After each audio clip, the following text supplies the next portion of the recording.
Hello, friends. I am Chevy. Welcome to my shed. How are you today? How's life in your world and how's things where you are? Hope it's fantastic. Everything here is great. And I want to talk about privilege. This is actually something I've been meaning to talk about for a while, and I keep forgetting. It's a conversation that I had recently, and by recently, it might have been a year ago for all I remember, but it's recurred in my head a few times about privilege and about what that means to me. Because, if it's not obvious, I'm a very white man. Um, um, you know, live in rural, not rural, but suburban Appalachia, and my skin tone and my genitalia have given me quite a bit of an advantage in life, and I recognize that. Um, but it's also something that I don't really think about that often. I just go through life, right? I think about I think about inequality and I think about underrepresentation, and I really hope that people who are underrepresented get more representation, get more prominently featured. And I'm all for inclusivity, very very much so, all for inclusivity. Um, and I am more than willing to take a hit, right, so that other people can be lifted up. I'm more than willing to do that. I would say that and I'm not looking for a pat on the back there. That's just let's lay the groundwork, right? Because I'm not looking to say like, hey, I'm such a great white dude. You should appreciate me because I'm willing to, whatever. That's not the point I'm headed to here. I'm headed to the point of privilege. This conversation started in my head, however long ago it's been. I think it's been about a year, probably, when I was having lunch with coworkers. Somehow through the conversation it came up that I mentioned that I do not keep my insurance or registration cards in my vehicles. And one of my female coworkers said, "You're showing your privilege there." And I just kind of like was like, "Oh, I think so, I guess so." I didn't really get it at that point in time, but I've thought about it. I've reflected on that moment for quite a bit over the last however long it's been. Let's say it's been a year. Because I do not keep my insurance card and registration in my vehicles. One, when I was growing up, and when I got my first car and many, many cars after that, registration cards in West Virginia used to say, do not keep this card in your vehicle, period.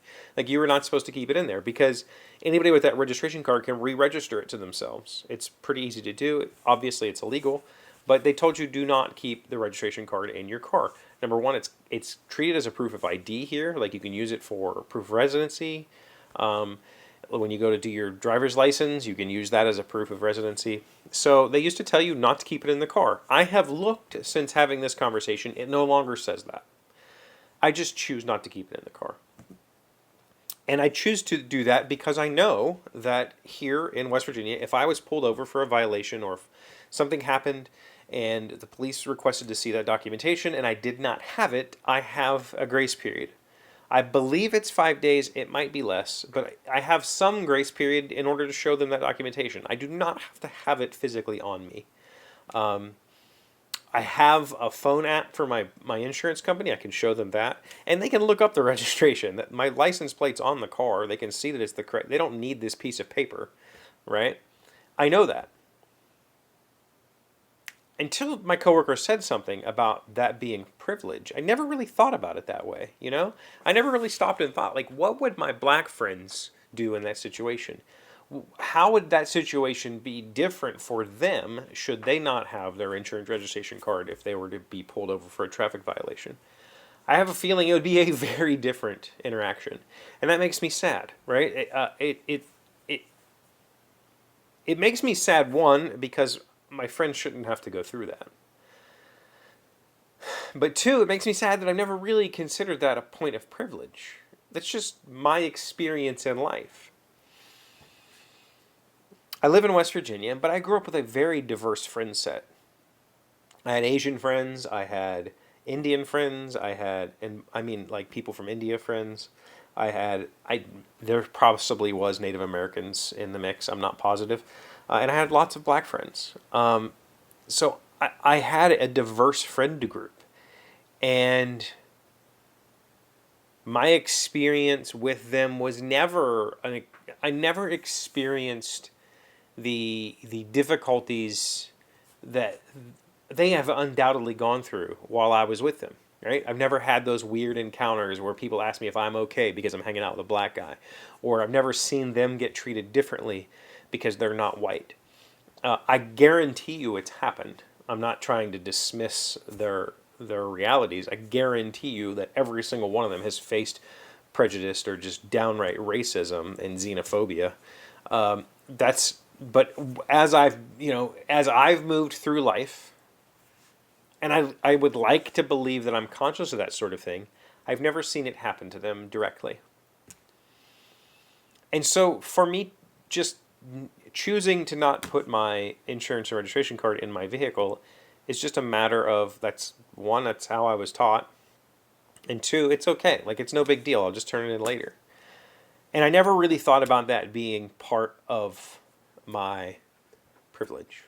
Never really thought about it being something that I get to do because I'm a white male. Because I was born with the correct skin color and the dominant genitalia. And that's just bullshit, right? It really made me challenge my worldview a little bit. Actually, a lot. I would say a lot. I've really challenged myself more recently to be more open to those sorts of issues and to really think about how much of the stuff that I have is directly related to, my skin tone and my genitalia. Like, how much of the stuff that I've endured in life or have been given in life is because of that. I would say that very little of what I have endured is because of it, right? I wouldn't say that I've had a whole lot of problems because of my skin. I would say that I've had a lot of help. And it sucks,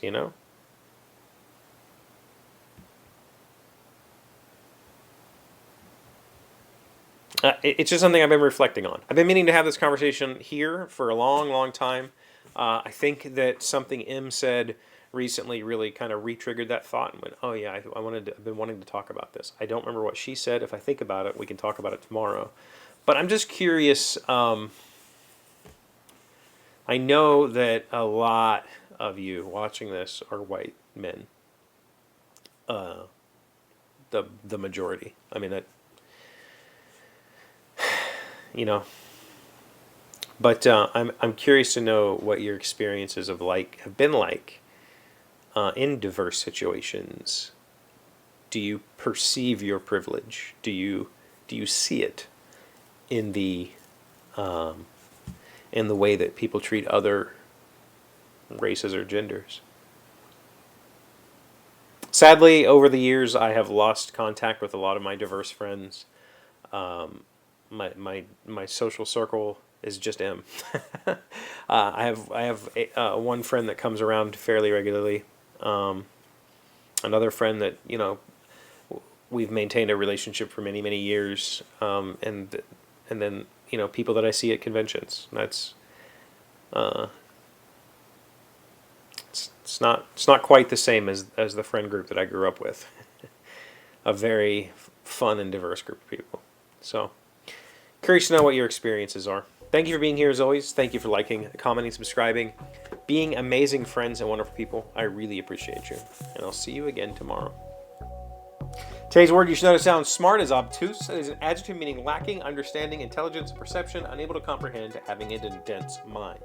Thomas was so obtuse he didn't realize his inappropriate behavior was making his friends uncomfortable. Obtuse. O-B-T-U-S-E. I feel like this is another one of those words that's not that uncommon and not necessarily smart. I think that I've read a lot of stuff that calls people or places or things obtuse.